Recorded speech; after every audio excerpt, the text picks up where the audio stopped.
Happy New Year, everybody. I'm live with the treatment department, and it's January 2021, so it's timely to do our annual chlorine-wide, plant-wide chlorine training, which includes what to do during the chlorine alarm. Chlorine is one of the most hazardous materials that we work with here at the utility, and we must respect it. With me, I have Justin Shahan. He's one of our Faulkner Lake Plant Operator 2s. He's quite knowledgeable in both the daily operation and annual preventative maintenance of our chlorine system. With that being said, I'll turn it over to Justin. Thanks a lot. So today's training is covering chlorine safety, which will cover both general chlorine properties as well as what to do in the event of the alarm sounding. We use chlorine at all of our plants to disinfect the treated wastewater just prior to discharge. We store it as a liquid in a pressurized container, and it leaves that container as a gas where a vacuum blows it to the treatment to be disinfected. It's heavier than air, so in the event you do see it out of the container, it will be low to the ground unless a wind or something blows it up, but it should always be low because it's heavier. It's extremely corrosive, and it is not flammable though. What it will do is, if it makes contact with the flame, it will enhance the flame because it's an oxidizer, make it much stronger fire. It does have a strong, pungent odor, very similar to bleach.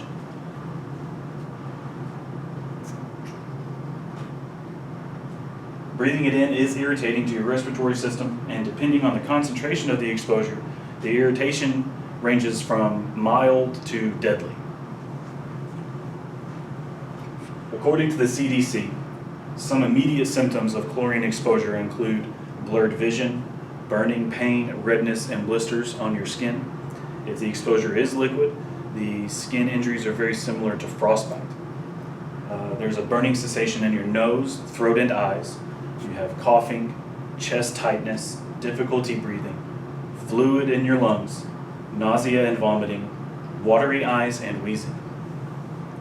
Practically speaking, any exposure for non-operators should always be in the form of a gas instead of a liquid. The liquid forms an immediate cloud once it's out of its pressurized container. The severity of the symptoms are dependent upon the concentration of the chlorine that you were exposed to. And here are the different levels of exposure and their associated symptoms. The concentration is measured in parts per million. To put this into perspective, the alarm goes off at 3 parts per million, which, as you can see, is the very lightest possible exposure there could be. It's between 1 to 3. On top of that, in our Operation SCADA system, we can see any amount, whether it's 0 or anywhere between 0 to 3 before the alarm sounds. We will know ahead of time, really, before something like that happens.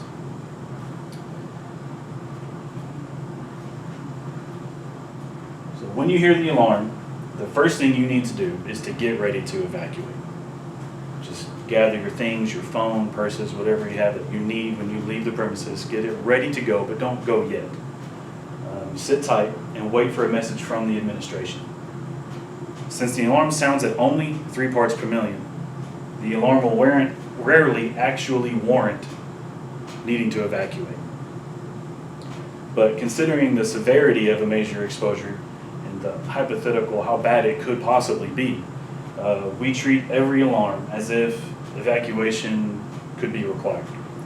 And here's a sample of what the alarm will sound like.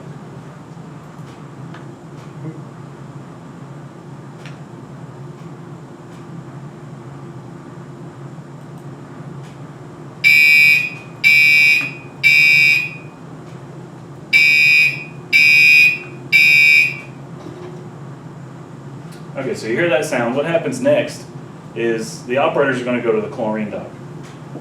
We're going to see, in fact, that there is a leak and not just an alarm malfunction. We're going to determine how bad the leak actually is. Once we've done that, we'll contact the admin building, let them know the severity of it, communicate with them whether an evacuation is actually warranted. This should all occur within 2 minutes.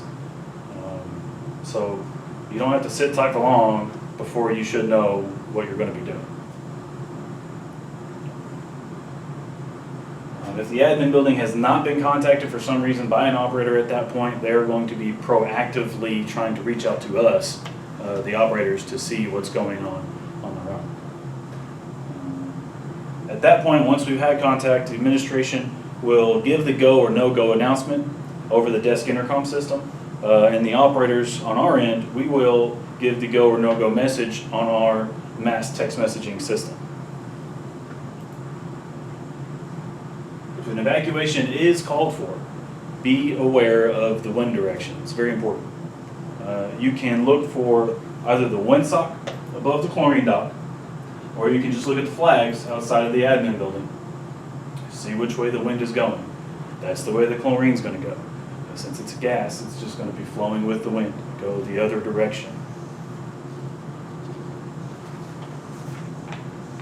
The evacuation announcement will specify which route to use, the primary route or the secondary route. As an aside to that, please be extra careful when you're pulling out onto the England Highway. It is a bad road on the best of days, so jam everybody in there trying to get out, people in an unnecessary hurry. You can see how things would get bad really quickly. We don't need to add on car accident on top of the emergency we're already trying to deal with. The evacuation location is the Rose City Community Center. Recommend familiarizing yourself with it, where it's at if you've never been there or don't know. It's not hard, it's very close to here. But find where it's at so you can know where you go, so you're not wondering in the event of an actual emergency where this thing is. We'll meet on the back end where the exit is. If the prevailing wind is out of the west, meaning it's blowing the gas this way, we want to go this way, avoid it. So we're going to turn left onto Balkan Pike at Rose Lane, take a right, and the community center is just right there on the right. If that route is unavailable, primarily due to the wind blowing the chlorine gas that way, we're going to take the secondary route. We're going to hook a right, get on the 440, take the very first exit on the left is Faulkner Lake Road, which becomes Lynch Drive.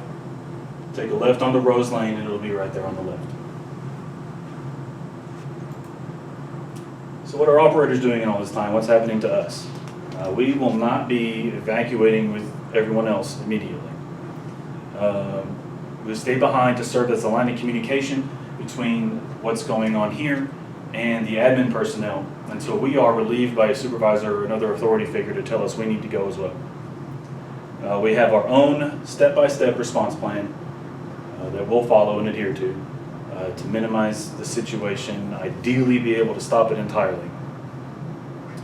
If the leak cannot be stopped, it's beyond our capabilities, what we do then is we call the fire department, let the supervisor, the fire department take it from there, and at that point the operators will be evacuating with everybody else. The remote plant sites, they'll assess just like we're talking about. They'll do the same thing at their locations, assess and address the leaks in the same way, and if they deem it necessary, they'll ask visitors and non-operators to leave the plant site. In summary, the alarm sounds. Prepare for potential evacuation. Operations to contact admin building within 2 minutes. Wait for go or no-go announcement.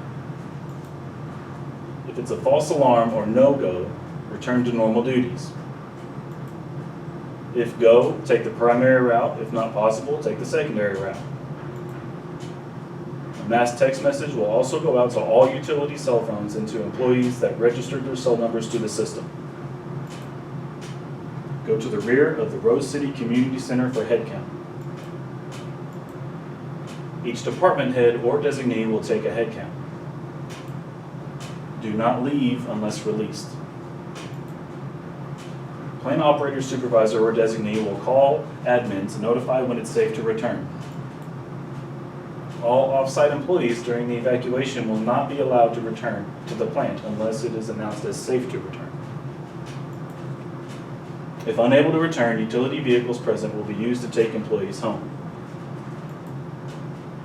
And plant operations personnel will remain on or near the site as per their emergency response plan.